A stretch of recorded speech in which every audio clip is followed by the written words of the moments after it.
J'ai honte, en fait, déjà de qui je suis alors que je suis enfant. Et ça, c'est complexe à vivre.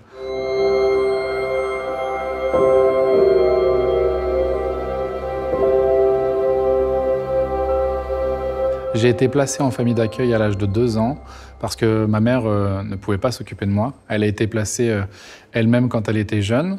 Moi, j'ai juste eu une image d'une maman un peu comme une sainte, presque, où je l'ai idéalisée, mais j'ai pas grandi avec elle, j'ai pas vécu avec elle. Je connais pas du tout mon père.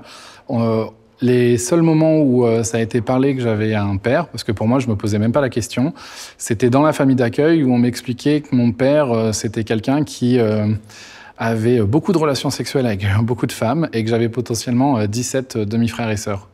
Alors, dans la famille d'accueil, on n'avait pas le droit de les appeler par maman et papa.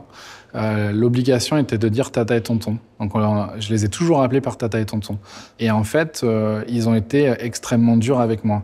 Et donc, il y avait de la maltraitance physique, il y avait de la maltraitance psychique. On m'attaquait sur mes origines, sur le fait que je m'appelle Akan. On me disait que j'étais un bougnoul, que j'étais pas français. On m'attaquait par rapport à ma couleur de peau. Et donc, ça, je l'ai très très mal vécu parce que déjà, je savais pas qui j'étais. Et je me suis senti carrément en décalage par rapport à ça. Et j'ai honte parce que je leur dis, je m'appelle Akan et j'ai toujours eu honte de ce prénom. Parce que ça avait une connotation sur les pays du Maghreb. Et c'était dur. Moi, j'ai honte et eux, ils n'ont jamais eu honte de rien dans tout ça.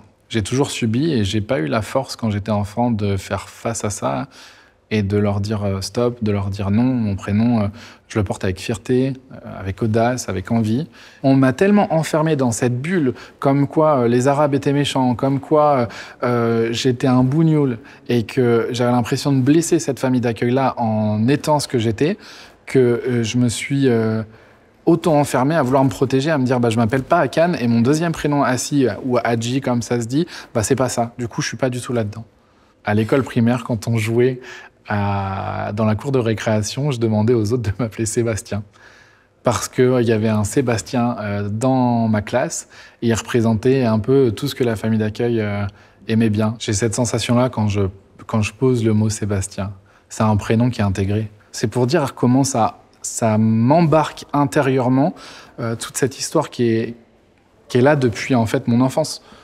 Il y a quelques années, je me suis beaucoup posé la question par rapport à qui j'étais.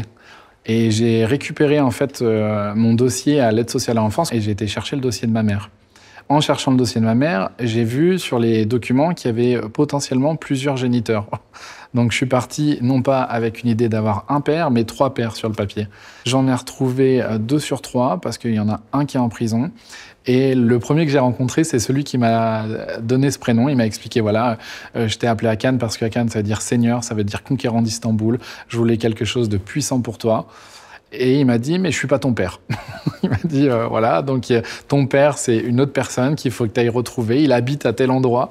Et voilà. Et du coup, je suis parti chercher l'autre en sachant intérieurement que le premier que j'avais vu, c'était lui. Mais j'y vais quand même, je vais voir l'autre. Et le deuxième me dit, je suis pas ton père, mais si tu veux, je suis ton père. Et je suis revenu du coup au premier après avoir fait des tests de paternité par rapport à ça. Et là, il prend peur, il me fait, non, on fait plus les tests de paternité. Je suis avec ma femme aujourd'hui, j'ai des enfants, je veux pas que ça aille plus loin. Mais moi, je sais à l'intérieur que j'ai trouvé mon géniteur. Je sais que c'est lui.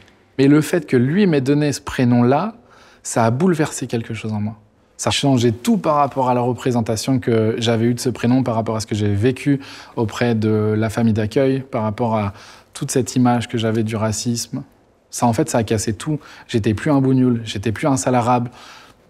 J'étais, et je suis, Akan. Et ça change tout.